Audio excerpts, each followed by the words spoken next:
Akkam jirta lubbuu jaalallee koo fagoo qaaman fagaadhullee si bira qalbiin koo asaasesitti moree akka na dhageessu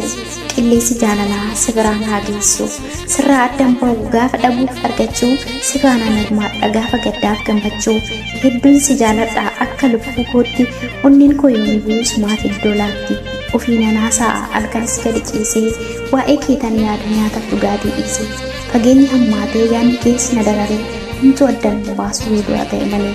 qaaman fagaadhullee qalbiin koo gama keeti ati qabeenya koo qaalii mucaataa warqii fi har'a jireenyaaf jennee gargar facaanuuf tarii